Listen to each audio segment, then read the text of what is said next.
Assalamualaikum warahmatullahi wabarakatuh. Alhamdulillah, assalatu wassalamu ala rasulillah wa man tabi'ahu wa mawalah. Subhanaka la ilma lana illa ma 'allamtana innaka antal alimul hakim. La haula wa la quwata illa billah, amma ba'd.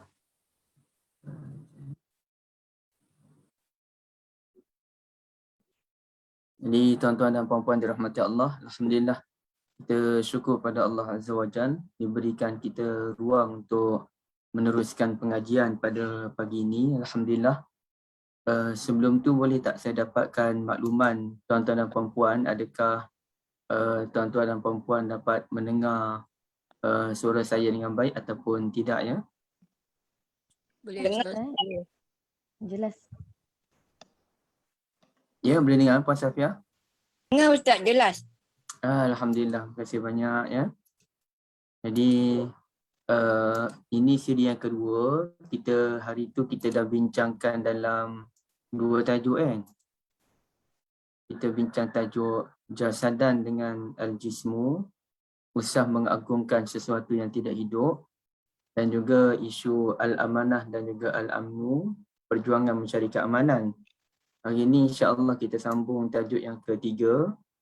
Mungkin perkataan yang agak sukar untuk disebut ya, ar-raw'u dengan ar-rawwu. Sebenarnya kalimah ini memang jarang ada dalam Al-Quran. Kalau ar-raw'u tu dia ada dalam kisah Nabi Ibrahim alaihi salatu wassalam ya, beberapa kali dengan perkataan faragha ya, faragha. Baik. Ya. Jadi tuan-tuan dan puan-puan sekalian, cuba kita lihat isi yang ketiga pada pagi ini, iaitu lafaz ar-raw'u dan ar-rawwu, lakukan pekerjaan dengan rahsia demi keselamatan ya. Lakukan pekerjaan dengan rahsia demi keselamatan. Jadi tuan-tuan dan puan-puan sekalian, kita pemaklum bahawasanya apa sahaja pekerjaan yang kita mahu lakukan, kita amat mementingkan soal al-hazar ya, al-hazar, iaitu hati-hati.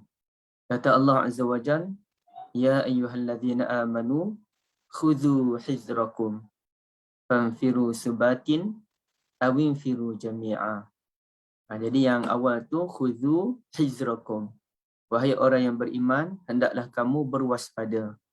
Jadi tanpa mengira apa sahajalah, sama ada dalam bab kepimpinan negara ataupun dalam bab frontliner sekarang ni, isu COVID ataupun apa-apa sahajalah, perkara yang paling penting ialah sikap berwaspada, berhati-hati.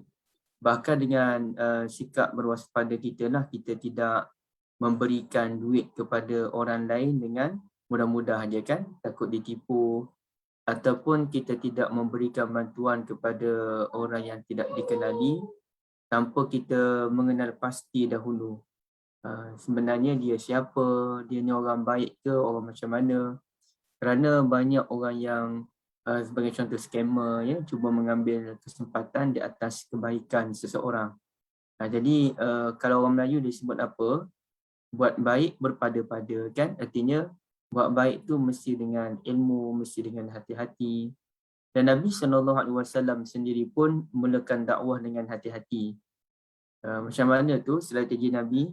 Nabi mulakan dakwah dengan rahsia dahulu dalam 2 tahun yang pertama.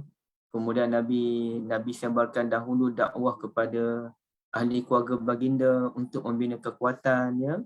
Kemudiannya bila dah tiba masa, barulah Allah Azza wa Jalla pun minta supaya Nabi SAW iklankan dakwah tersebut ya.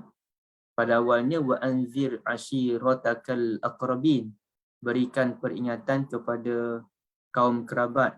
Kaum kerabat ni kaum qarabah. Qarabah tu artinya yang terdekat, ahli keluarga qarabah yang terdekat asalnya.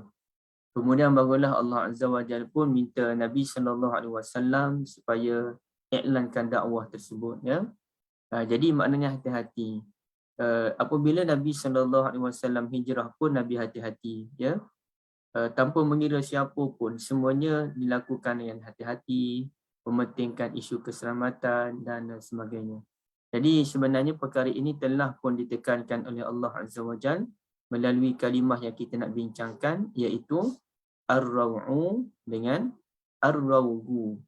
Jadi bezanya hanyalah antara ain dengan ghain. Dan dalam masa yang sama kita tahu bahawa ain dan ghain ini adik-beradik. Bentuknya sama, cuma yang membezakan antara ain dengan ghain hanyalah titik kan.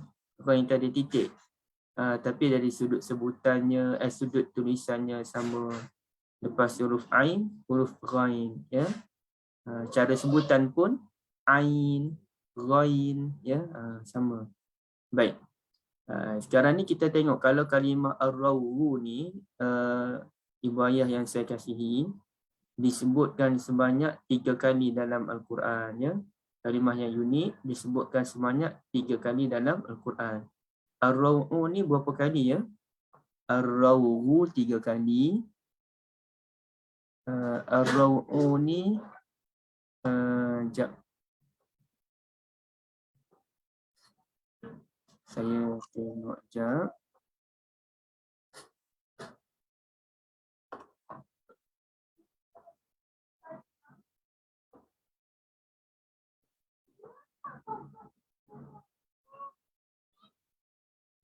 Okey, ini ar-raw'u. Dia ar-raw'u ni sekali ke berapa kali? Saya pun tak pastilah. Asalnya sekali je yang ada dalam Quran kalimah ar-raw'u, ya. Baik. Sekarang ni apa dia kalimah ar-raw'u ni, ibu ayah sekalian, ya? Iaitu ada dalam ayat 74 surah Hud. Sebenarnya surah Hud ni memang surah yang best, ya, surah yang best. Dia menceritakan berkenaan dengan para nabi. Kisah, bukan sahaja kisah Nabi Hud, ya.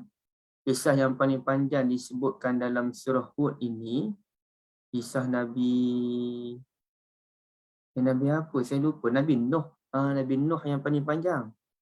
Yang cerita tentang Nabi Nuh dengan anak dia, yang anaknya sebut qala sa'awi ila jabali ya'simuni minal ma'. Dan macam-macam tu. Yang paling panjang kisah Nabi Nuh. Barulah kisah Nabi Hud. Nabi Hud ni nombor 2. Tapi kenapa surah ini tidak dikenali sebagai surah Nuh? Kenapa ia dikenali dengan surah Hud? Itu panjanglah ceritanya ibu ayah sekalian. Hud ini sebenarnya bukan merujuk kepada Nabi Hud semata-mata, tetapi ada filosofi di sebalik nama Hud yang menyebabkan nama Hud yang dipilih untuk menjadi nama surah tersebut, ya. Kalau boleh saya nyatakan secara mudahlah, Hud ini artinya tenang, ya. Seolah-olah walaupun surah itu yang panjangnya tentang Nabi Nuh, tapi semacam Allah Ta'ala menyatakan kepada Nabi Nuh, Hud ya Nuh, tenanglah wahai Nuh, ya. Hud ya Hud, tenanglah wahai Hud. Hud ya, sekian nama Nabi ada disebutkan dalam surah tersebut. Jadi Hud itu sendiri maknanya tenang. Sesuailah dengan yang kita nak bincang ni, isu ketenangan, isu berhati-hati, kan. Okey, baik. Allah Azza wa Jalla menyatakan falamma zahaba an Ibrahim ar-raw'u. Itu kalimah ar-raw'u. Falamma zahaba an Ibrahim ar-raw' wa ja'athu al-bushra yujadiduna fi qaumi Lut. Maka apabila hilang perasaan takut daripada hati Ibrahim dan sampai kepadanya berita yang menggembirakan itu, mulalah dia membantah utusan-utusan kami, yakni malaikat, tentang azab yang akan menimpa kaum Lut. Ceritanya apa tuan-tuan dan puan-puan sekalian? Nabi Ibrahim kan dia ada tamu. Wa nabbihum an dhaifi Ibrahim, surah Al-Hijr. Jadi tetamu Nabi Ibrahim ni, mereka datang, beberapa orang malaikat datang kepada Nabi Ibrahim alaihi salatu wassalam untuk menyatakan tentang 2 berita. Satu namanya berita gembira, al-bushra, dan satu lagi berita duka. Baik. Jadi pada awalnya Nabi Ibrahim ni dia berasa takut. Bila dia hidangkan makanan kepada malaikat, malaikat tak makan. Maka di situlah timbul perasaan takut dalam diri Nabi Ibrahim. Siapakah tetamu yang datang ni, pelik semacam. Dah jamu makan pun buat tak tahu je dengan makanan tersebut. Jadi itu yang menimbulkan tanda tanya dalam Nabi Ibrahim. Sebelum para malaikat pun memperkenalkan diri mereka kepada Nabi Ibrahim, barulah hilang perasaan takut yang besaran dalam hati Nabi Ibrahim. Ialah Nabi Ibrahim ni, walaupun dia Nabi, dia sama dengan kita lah, ada perasaan takut. Cuma takut level dengan Nabi Ibrahim dengan takut kita tu berbeza-beza lah kan. Baik, jadi bila malaikat memperkenalkan diri, barulah hilang perasaan takut, dan masa itulah malaikat pun bawa berita gembira bahawa Nabi Ibrahim, isterinya Sarah radhiyallahu anha akan mendapat anak, yang mana anak itu disebutkan sebagai fabasyarnahu bighulamin alim. Minta maaf. Bukan. Itu saya takut saya tertukar ayat lain. Tapi apa pun, mereka berdua diberikan khabar gembira tentang kelahiran gulamun alim, kelahiran anak yang amat genius ataupun amat bijaksana, iaitu Nabi Ishaq. Baik, lepas tu barulah dia pun, bila malaikat kata kami ni datang nak timpakan azab kepada kaum Lut, mulalah Nabi Ibrahim pun tak setuju dengan malaikat. Kenapa nak timpa azab kepada kaum Nabi Lut? Tak boleh ke bagi masa sedikit? Nabi Lut ini ialah di antara dua je. Sama ada Nabi Lut ini anak saudara Nabi Ibrahim menurut satu pendapat, ataupun Nabi Lut ini merupakan ipar kepada Nabi Ibrahim. Adik ipar. Baik. Kerana dia adik kepada Sarah radhiyallahu anha, wallahu a'lam, tak tahu. Jadi perkataan yang digunakan oleh Allah ialah ar-raw'u. Apabila hilanglah perasaan takut. Ar-raw'u ni perasaan takut dalam hati Nabi Ibrahim. Malaikat menghilangkan perasaan takut dengan memperkenalkan diri mereka. Okey, itu. Jadi ar-raw'u ni, tuan-tuan dan puan-puan sekalian, kalau mengikut tafsir Qurtubi, tafsir Alusi, Syangkiti, Qasimi yang saya tengok, biasanya mufassir mentafsirkan kalimah ar-raw'u sebagai takut dan terkejut. Cuma Dr. Salah Al-Khalidi mempunyai tafsiran yang lebih khusus terhadap maksud ar-raw'u di dalam kitab beliau yang dicadangkan oleh Fadil Ustaz Yusof, iaitu ar-raw'u ni ialah perasaan terkejut, kesan daripada perasaan terkejut setelah mendengar berita gembira tentang kelahiran anak. Ya. Okey, maknanya perasaan takut tu sebenarnya hilang, ar-raw'u hilang setelah malaikat bawa khabar gembira. Malaikat perkenalkan diri mereka, kemudian malaikat pun bawa khabar gembira bahawa Nabi Ibrahim dan Sarah radhiyallahu anha akan mendapat anak lelaki yang bijaksana, barulah hilang perasaan takut tersebut. Jadi itu perasaan terkejut, ya. Perasaan terkejut, bukanlah takut, minta maaf, perasaan terkejut. Itu kata Dr. Salah Al-Khalidi. Biasanya ulama lain mereka hanya mentafsirkan ar-raw'u sebagai takut, terkejut. Tapi Dr. Salah melihat lebih khusus terkejut setelah mendengar berita kelahiran anak tadi. Baik. Itu perkataan ar-raw'u. Yang kedua, tuan-tuan dan puan-puan ibu ayah yang dirahmati Allah, ialah kalimah ar-raw'u. Disebutkan 3 kali, dan ketiga-tiga ini pun berkait dengan Nabi Ibrahim alaihi salatu wassalam. Betul ke semua Nabi Ibrahim? Okey, Nabi Ibrahim juga, ya. Iaitu apa? Cuba tengok. Dalam surah As-Saffat ada 2 tempat. Pada ayat 91 dan 92. Berdekatan, ya, berdekatan. Faragha ila alihatihim faqala ala ta'kulun.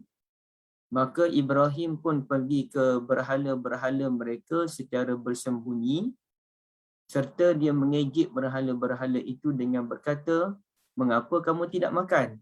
Kerana berhala-berhala ni dihidangkan makanan, kan? Tuan-tuan dan puan-puan pun biasa tengok cerita sebagai contoh kan. Ada berhala dan orang letak makanan di depan berhala. Jadi ketika kaum Nabi Ibrahim ni pergi menyambut satu keraian, Nabi Ibrahim ni dia kata dia tak nak join, alasannya faqala inni saqim, saya sakit. Sebenarnya dia sakit jiwa masa tu tengok keadaan kaum dia yang menyembah berhala. Bila kaum Nabi Ibrahim pergi keluar, maka Nabi Ibrahim pun pergi mendapatkan berhala-berhala secara bersembunyi.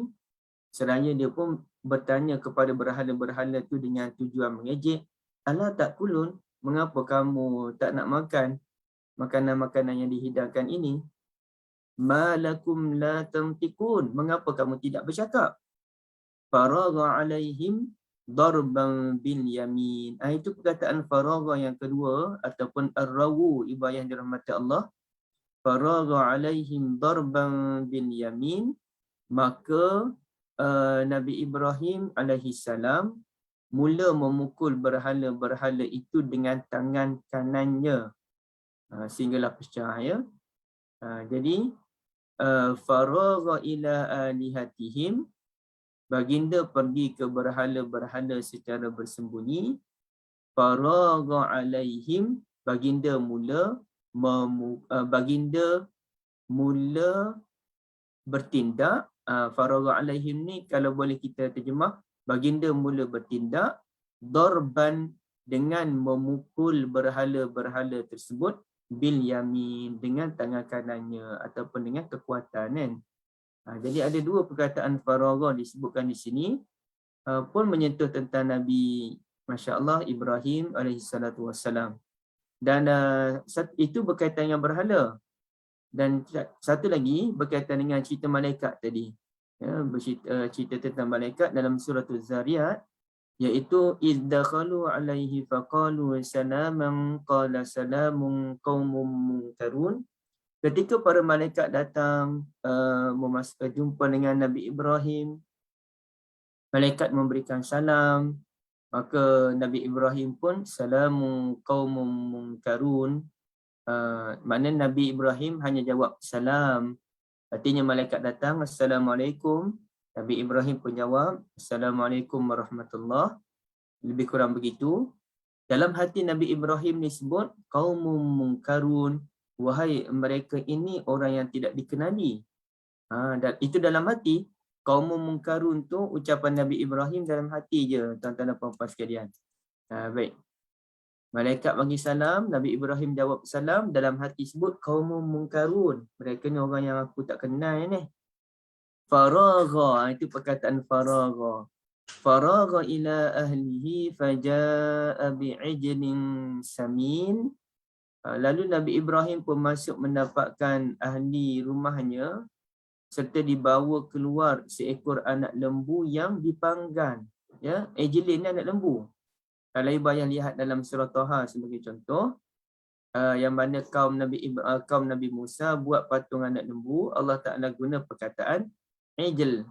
Fa akhraja lahum ijlan, ya, fa akhraja lahum ijlan jasadan lahu khuwar. Mereka buat patung anak lembu yang mengeluarkan suara khuwar. Khuwar ni suara anak lembu lah. Jadi buruklah tuan-tuan sekalian kalau Tuhan bersuara lembu macam tu kan. Jadi ijil ni anak lembu.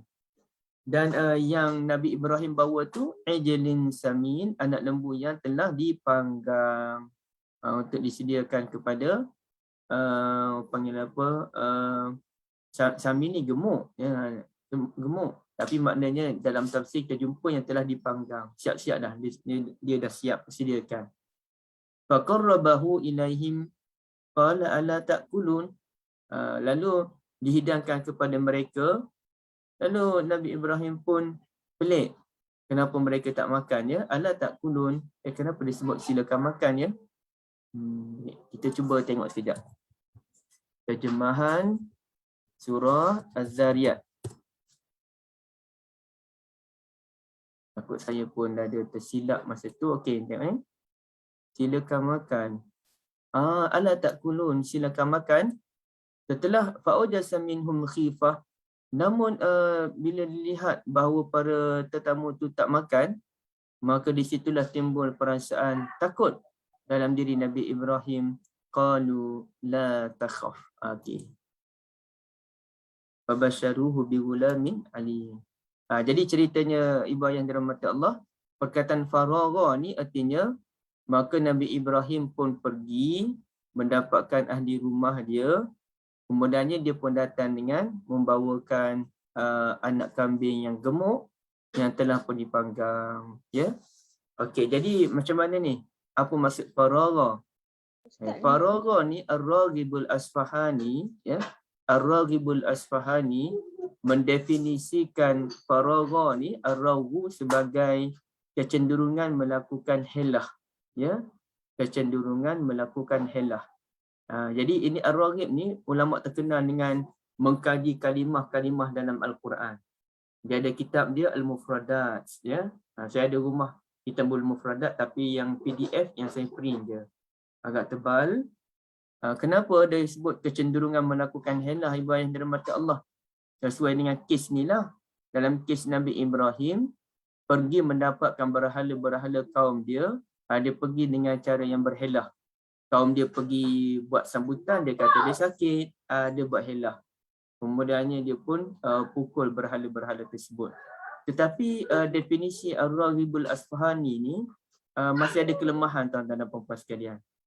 Membuatkan Dr. Salah Al-Khalidi pun tak setuju. Dan saya secara peribadi setuju dengan kritikan Dr. Salah bahawa definisi yang dibawakan oleh Ar-Raghibul Asfahani belum cukup baik.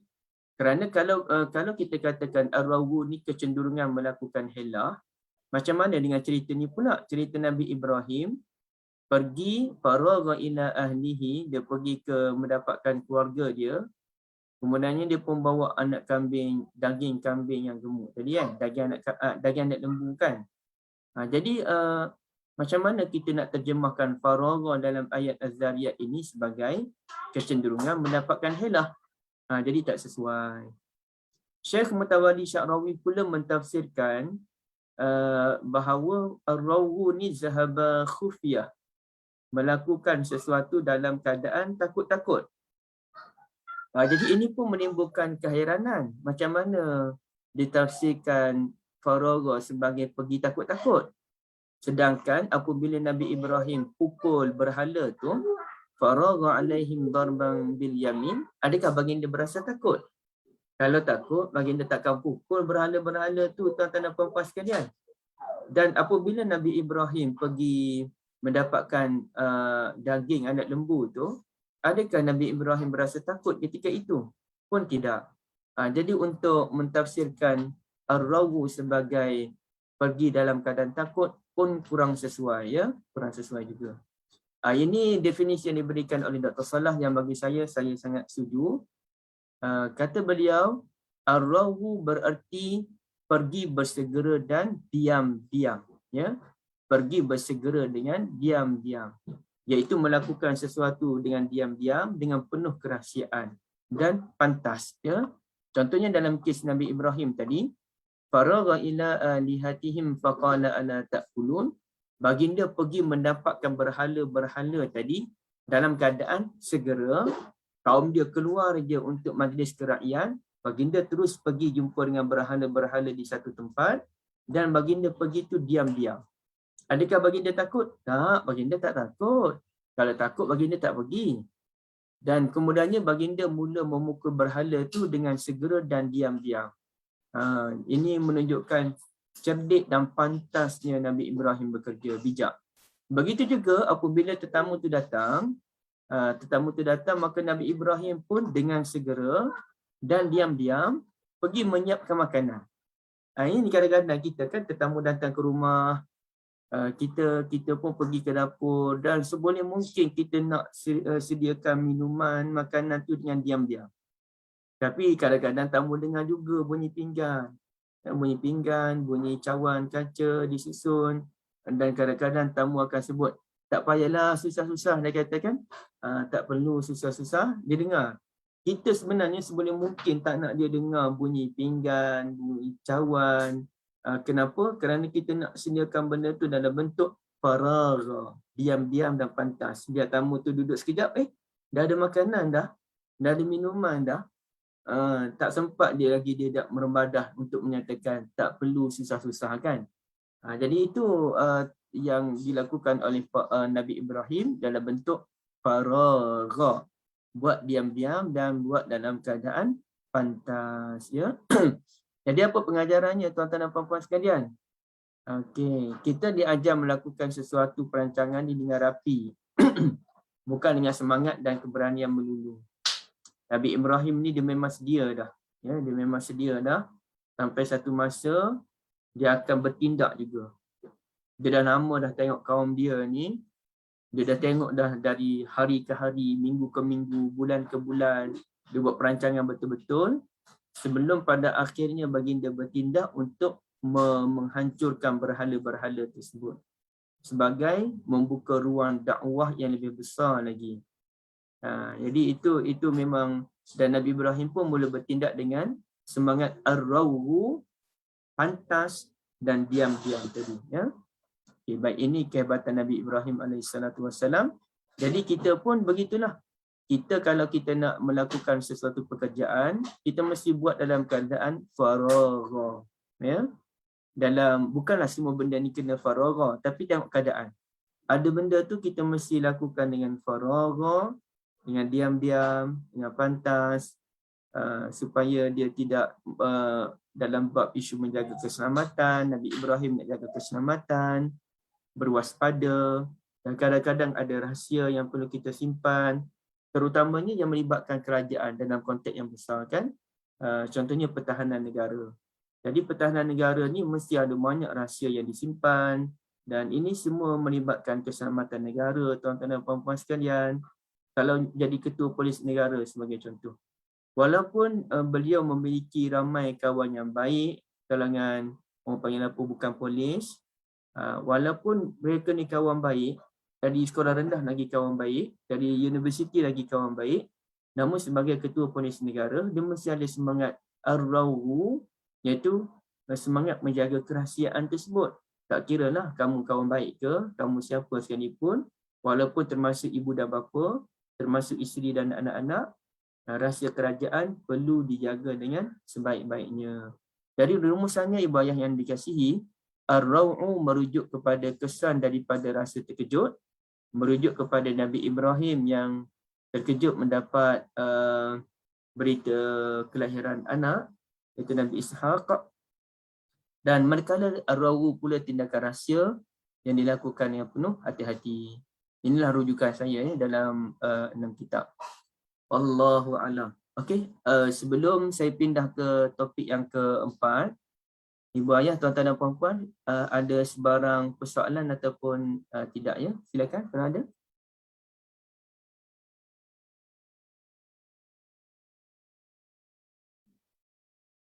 Oh, saya lihat di sini ada orang yang saya kenali. Kak Anis Arsila pun ada.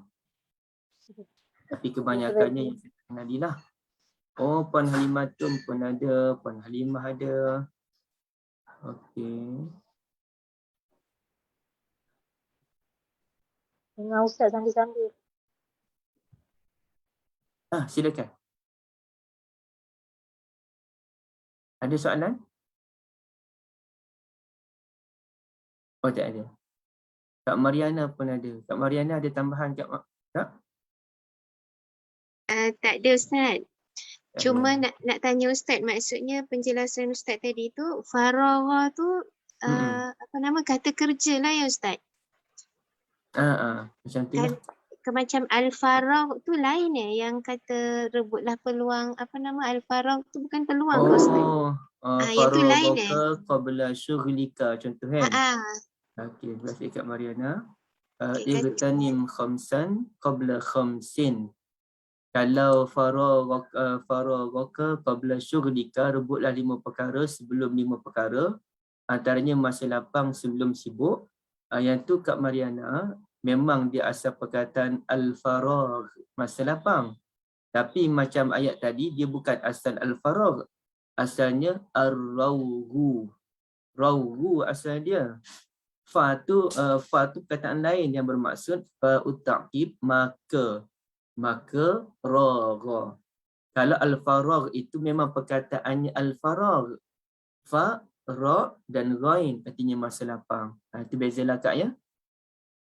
Okey Boleh Ustaz, jelas? faham Ustaz. Terima kasih Kak Okey. Malala. Jazakallah khair. Wa antum fajazakumullah khaira.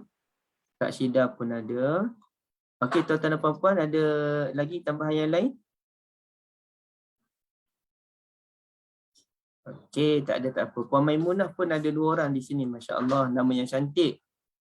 Maimunah ni sebagai tambahan lah, saya ingat masa saya kecil dulu orang kata orang nama Maimun ni, dengan minta maaf ya Puan Maimunah, kita nak cerita sikit. Orang kata Maimun ni nama tak elok, nama monyet katanya. Saya kata dari manalah mereka bawa benda-benda mengarut ni Mana ada Maimun tu maksudnya monyet.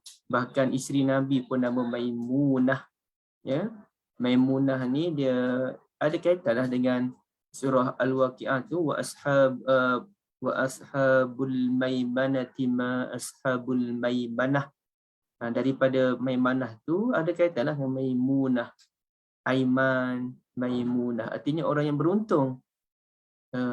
Jadi ini semua orang panggil apa, karut marut lah yang berlaku. Sebab itu tuan-tuan dan puan-puan sekalian, satu benda yang perlu kita ingat. Apa sahaja benda yang ada dalam, kita jumpalah dalam Google ke, mesej berantai ke, kita kena hati-hati. Itu orang buat kempen, tak pasti jangan kongsi. Banyak orang duduk sebar macam-macam.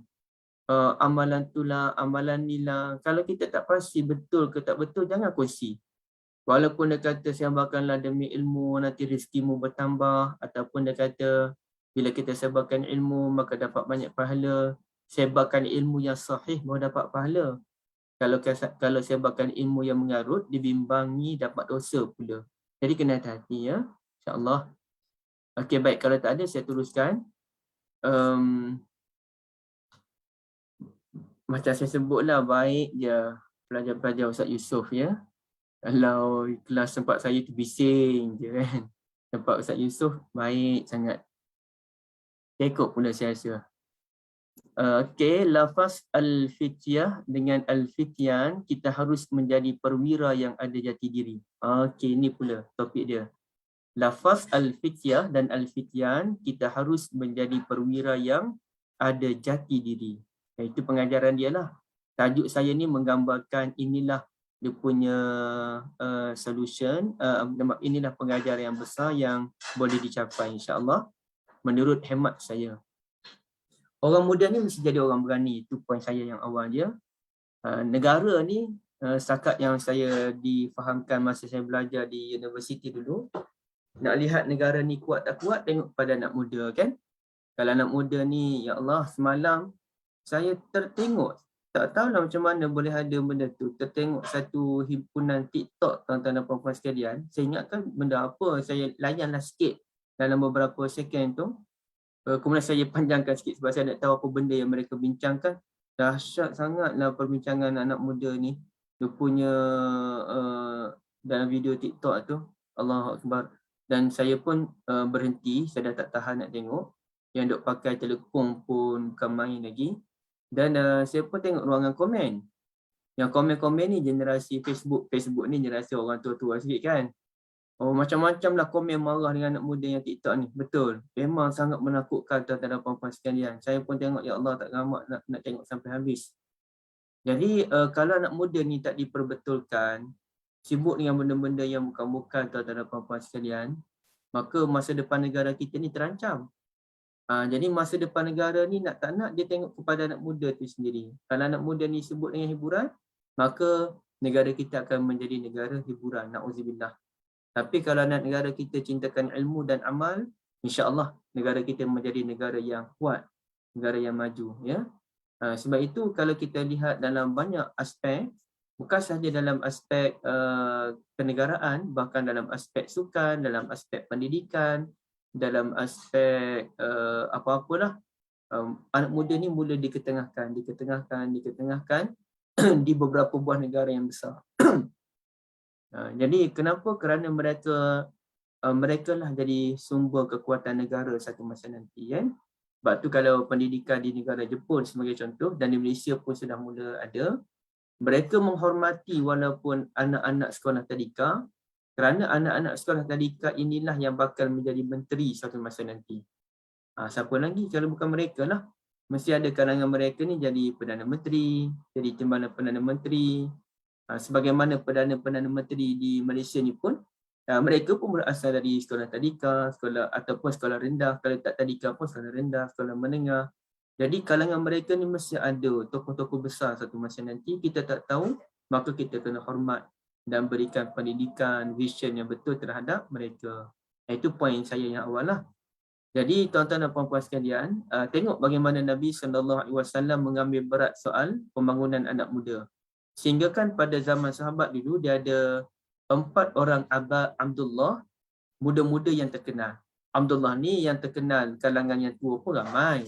Yang paling terkenal Abdullah bin Mas'ud. Abdullah yang berusia. Tapi kita tolak yang berusia ni, kita nak yang muda-muda je.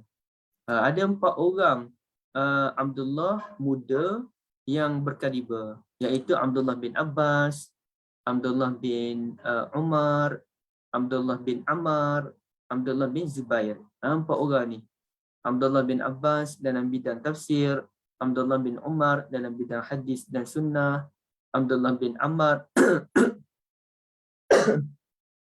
Abdullah bin Ammar ni dia special sikit, dia dalam bidang hadis pun ya, dan beliau biasa terlibat dengan pemerintahan kerana membantu bapa beliau Ammar bin Al-As sebagai politikus yang cerdas ya. Dan satu lagi Abdullah bin Zubair yang banyak terlibat dalam bab pemerintahan ya, ataupun dalam bidang ketenteraan.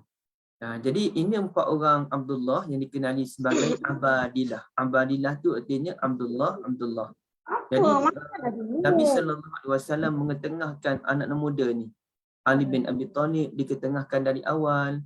Usama bin Zaid dalam usia yang muda telah menjadi komander dalam perang.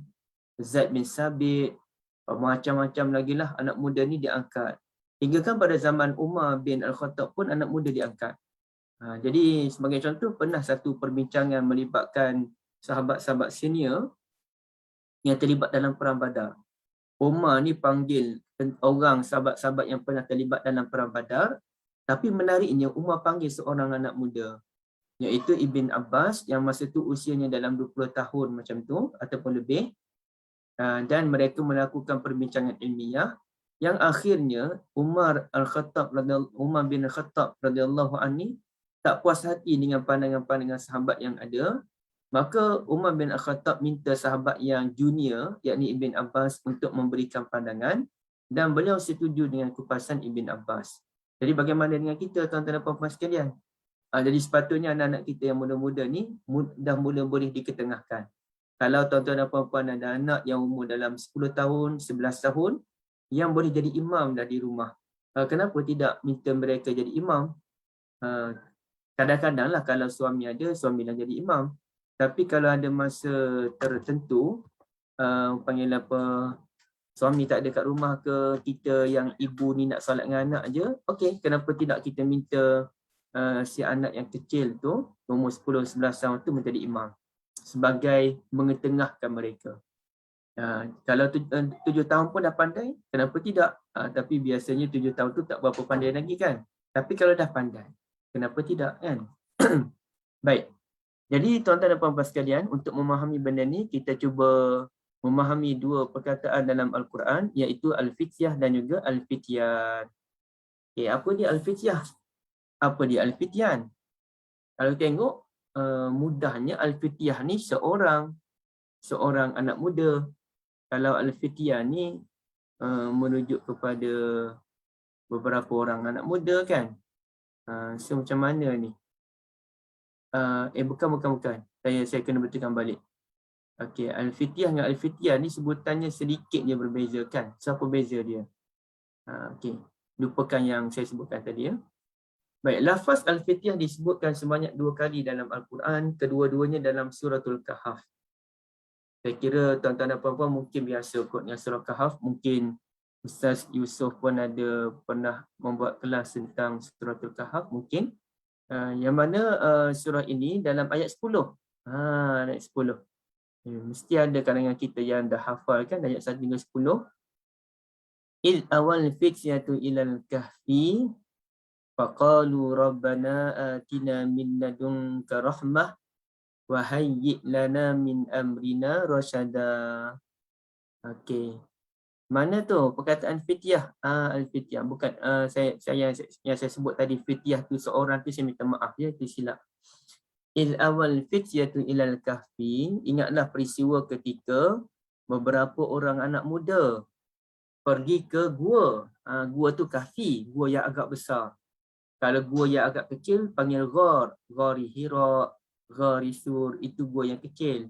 Gua yang besar sedikit boleh muat beberapa orang, itu namanya kahfi. Lalu mereka pun berdoa, Rabbana, Tuhan kami, atina min ladunka rahmah, kurniakanlah kepada kami daripada sisi engkau rahmat, wa hayyi' lana min amrina rasyada, dan berikanlah kemudahan-kemudahan serta pimpinan kepada kami untuk keselamatan agama kami. Itu doa yang kita pun biasalah baca doa ni kan. Inilah antara doa pilihan saya pun. Ini doa yang barakah insya-Allah. Rabbana atina min ladunka rahmah wa hayyi' lana min amrina rasyada. Minta rahmat, minta rasyad. Baik. Kemudiannya dalam suratul Kahf ayat 13. Dekat tu je. Maknanya selang 2 ayat kemudian jumpa lagi perkataan fityah. Cuma yang ni dia sebut dengan alif lam. Iz awa al-fityah. Yang ni dia tak sebut alif lam kan. Nahnu naqussu alaika naba'ahum bil haqq. Kami ceritakan kepadamu wahai Muhammad perihal mereka dengan benar. Innahum fityatun amanu bi rabbihim wa zidnahum huda. Sesungguhnya mereka lah anak-anak muda yang beriman kepada Tuhan mereka dan kami tambahi mereka dengan petunjuk, hidayah, huda. Jadi Allah puji dulu mereka ni orang beriman. Kerana mereka beriman kami tambahkan petunjuk kepada mereka, ya. Jadi fityah di sini merujuk kepada Ashabul Kahfi. Jadi ada ulama, saya ada satu buku tu tuan-tuan dan puan-puan sekalian bertajuk Al-Futuwah. Lama dah buku tu saya baca dan saya pun tak ingat kat mana dah buku tu ada. Buku tu nipis je pun. Dalam bahasa Arab Al-Futuwah. Bila saya dah tengok-tengok apalah maksud Al-Futuwah ni berdasarkan banyak pandangan ahli ilmu, kita fahamlah Al-Futuwah artinya keperwiraan. Keperwiraan ataupun ketokohan ataupun apa-apalah seumpama dengannya. Cerita tentang orang yang perwira, orang yang bintang, orang yang berjuang kan. Jadi sebab itu ada ulama yang mentakrifkan al-fityah sebagai anak muda yang memiliki jiwa perjuangan, jiwa keperwiraan. Menurut catatan Al-Qurtubi, Al-Qurtubi ni pengarang kitab Al-Jami' li Ahkamil Quran, himpunan hukum hakam dalam Al-Quran. Katanya apa dia? Wa qauluhu ta'ala innahum fityatun ay syababu wa ahdasun hakama lahum bil futuwah hina amanu bila wasitah. Mereka digelar fityah yang dihubung kait dengan keperwiraan dan antara mereka beriman langsung kepada Allah. Ada pendapat yang menyatakan Ra'sul futuwah al-iman. Kemuncak kepada keperwiraan ialah iman. Wa qala al-Junaid ay al-Baghdadi. Berkatalah Junaid orang Baghdad, iaitu Junaidul Baghdadi, al-futuwah bazlun nada wa kafful adha wa tarkus syakwa. Ya, ada 3 nilai. Futuwah ialah menjauhi perkara yang diharamkan dan segera melakukan perkara yang baik. Okey, minta maaf, saya terjemah yang ni. Al-futuwah ijtinabul maharim wasti'jalul makarim. Futuwah ni menjauhi perkara yang haram dan segera melakukan perkara yang baik. Bazlun nada ni saya tak terjemah Bazlun nada ni dia buat benda-benda yang betul lah. Kaful azan ni dia tidak menyakiti hati orang lain. Tarkus syakwa ni dia tidak mengadu kepada orang kot. Kena cek balik lah. Rasanya dia bukan jenis orang suka meminta-minta bantuan orang lain rasanya. Baik. Inilah pandangan yang baik. Maknanya kupasan daripada Junaid ini bahawa futuwah ni menjauhi perkara yang haram dan segera melakukan perkara yang mulia. Inilah dia punya kupasan yang baik, tuan-tuan dan puan-puan ya. Jadi Yusha' bin Nun, contohnya Yusha' bin Nun pun dipanggil fityah dengan perkataan fata. Fata dengan fityah ni samalah. Fata ni seorang, fityah ni ramai kan. Yang mana kata Allah, wa idh qala Musa li fatahu. Ketika Nabi Musa berkata kepada teman dia, fata, la abrahu hatta ablugha majma'al bahrain au amdiya huquba. Saya tidak akan berhenti berjalan sehingga saya sampai di tempat pertemuan dua laut itu, atau saya akan terus berjalan bertahun-tahun, kata Nabi Musa. Jadi sahabat yang menemani Nabi Musa tu namanya Yusha' bin Nun. Wallahu alam sama ada dia ni jadi nabi ataupun tidak, tapi kita untuk selamat kita sebut Yusha' bin Nun radhiyallahu an. Beliau pun dipanggil sebagai fata yang menemani ataupun fityah lah. Dia sama perkataan fityah yang menemani kembara Nabi Musa alaihi salam untuk berjumpa dengan Khadir. Jadi ini 3 tempat tuan-tuan dan puan-puan ya. 2 kali fityah tu sendiri 2 kali dalam suratul Kahf, iz awal fityatu dengan innahum fityatun. Cumanya untuk individu seorang dipanggil fata ada dalam surah Al-Kahfi juga ayat 60. Okay, itu al-fityah ataupun fata. Bagaimana pula dengan al-fityan? Kalau al-fityan menurut Al-Quran ni dia walaupun nampak gaya macam sama, fityah ni lebih kurang je kan. Tapi fityan ni dia tidak mendukung maksud keperwiraan ataupun anak muda yang berani. Tak ada. Kalau fityah ni anak muda yang berani macam Ashabul Kahfi, anak muda yang beriman kepada Allah, anak muda yang hebat dan menjadi pendukung pada Nabi Musa alaihi salatu wassalam. Tapi kalau al-fityan ni dia tak mendukung maksud tersebut. Tak semestinya orang berani, tak semestinya orang yang perwira, tak semestinya orang yang boleh diharapkan untuk mendukung agama, tak semestinya. Ya. Menurut Al-Quran, al-fityan ni merujuk kepada khadim atau biasa kita sebut khadam lah, ataupun orang suruhan ataupun helper kan. Dia hanya disebutkan sekali je dalam Al-Quran. Surah mana tuan-tuan dan puan-puan sekalian? Iaitu surah wa qala li fityanihi ij'alu bida'atahum fi rihalihim, surah Yusuf. Ada dalam awal juzuk 13.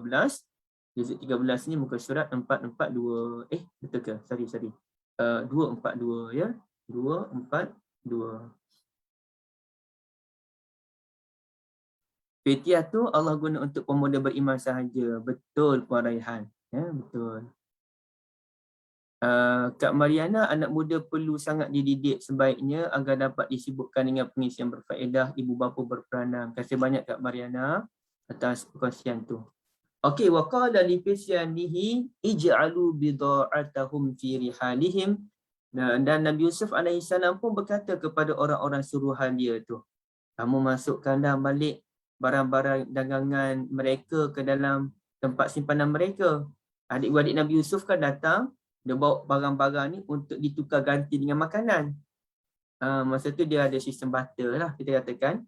Adik-beradik Nabi Yusuf bawa barang-barang bagi kepada kerajaan Mesir. Kerajaan Mesir bagi makanan, bantuan kepada mereka. Nak bawa balik ke kampung Badui tu. Okey, baik. Tapi Nabi Yusuf ni dia bisik diam-diam pada orang suruhan dia. Ambil baliklah barang-barang mereka tu, masukkan balik dalam uncang-uncang mereka ataupun dalam tempat simpanan barang mereka. Okey, baik. Jadi apabila Nabi Yusuf minta bantuan kepada siapa? Fityan, ya, fityan. Fityan tu apa? Orang-orang suruhan, berbeza dengan fityah. Jadi di sinilah kita dapat lihat perbezaan dia yang saya sebut dalam rumusan. Al-fityah, anak muda berjiwa soleh dan berani. Al-fityan, orang suruhan. So, apa pengajarannya tuan-tuan dan puan-puan sekalian? Pendidikan negara mesti memikirkan pembentukan anak muda dalam kerangka al-fityah tadi kan. Al-fityah. Macam Ashabul Kahfi, macam Yusha' bin Nun, ya. Al-fityah. yang ada semangat, keperwiraan, berani, orang yang mana boleh diharap, ada fizikal yang kuat, emosi pun kuat, ya. Bukan generasi yang duduk main game semata-mata. Walaupun betul lah, saya faham lah sekarang ni game pun jadi satu ruang pekerjaan, tapi adakah ia memberikan satu faedah yang besar terhadap pembangunan negara kita kan? Baik. Jadi mesti memikirkan bagaimana membentuk al-fityah, pemuda-pemuda perwira ni, yang mana definisi paling tepat diterima oleh Qurtubi. Fityah ini ialah orang yang menjauhi perkara yang diharamkan oleh Allah Azza wa Jal dan bersegera isti'jalul makarim, melakukan perkara-perkara yang mulia, ya. Manakala satu lagi, al-fityah ni mesti bermula dengan kekuatan akidah dan syariat. Kalau pandai saja tapi kekuatan akidah dan syariat tidak ada, bahkan kemudiannya melahirkan generasi yang mengkritik agama, mengkritik syariat, jadi tak ke mana juga kita, tuan-tuan dan puan-puan sekalian. Tak ke mana juga. Jadi kita nak orang yang cerdik, ada akhlak. Itu yang penting, ya. Semakin minda ni ke depan, semakin iman pun tebal. Itu yang penting. Wallahu a'lam.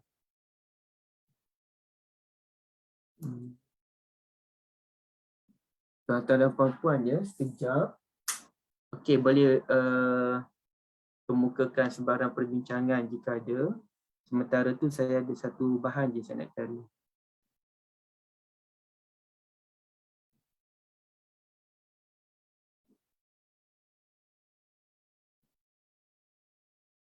Okey, silakan kalau ada sebarang persoalan.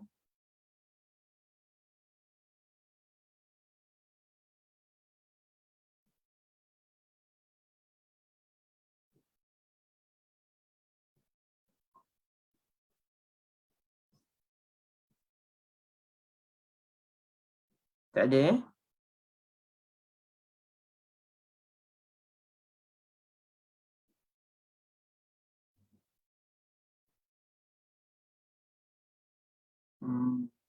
Okey.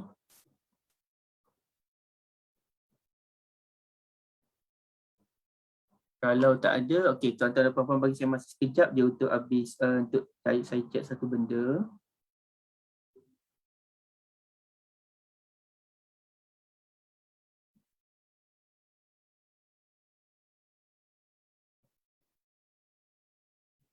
Apa?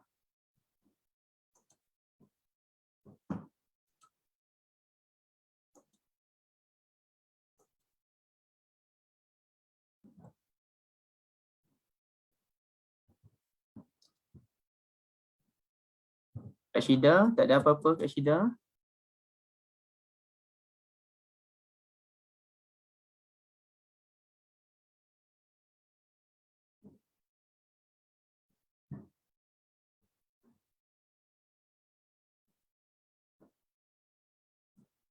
Okey, kalau tak ada, Kak Mariana, yang tu saya kena confirm betul-betul lah Kak, ya. Yang dia singular ke plural, yang saya fahamnya dia panggil musanna. Perkataan perkataan titian tu dia musanna. Jadi perbahasan nahwu satu hal. Apa dia? Maksudnya daripada Fatah ke tadi Ustaz? Kan tadi Ustaz kata Fatah kan seorang kan? Fatah seorang. Ramai. Jadi maknanya fitian tu kalau dua tu maksudnya daripada Fatah lah ya? Daripada Fatah, betul daripada Fatah, tapi dia punya penggunaan dia tu. Yang tu saya nak kena confirm balik, takut ada kekeliruan sedikit, takut saya silap penjelasan Kak. Okey, tak apa Ustaz, baik Ustaz. Okey. Kadang-kadang ada satu dua mengelirukan tu, saya tak berani nak bagi jawapan, takut saya tersilap. Dari sudut nahwu tu satu isu, tapi dari sudut penggunaan Al-Quran tu isu yang lain pula. Mungkin Ustaz Yusof nanti boleh terangkanlah dalam kelas yang lain, ya. Okey, sebelum saya tengok soalan daripada, ada satu lagi tu, sekejap ya.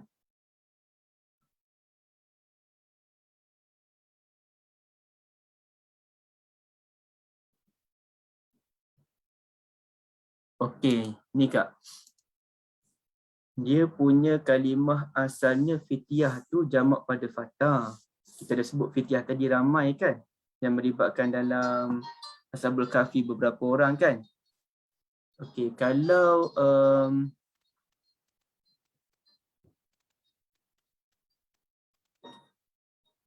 dia ada kelas. Jamak fatayan. Okey, kalau fitian tu Kak, saya dah jumpa dah. Sebab tadi saya jumpa maklumat di tempat yang lain. Kalau di sini dia sebut fata ni isim, nama.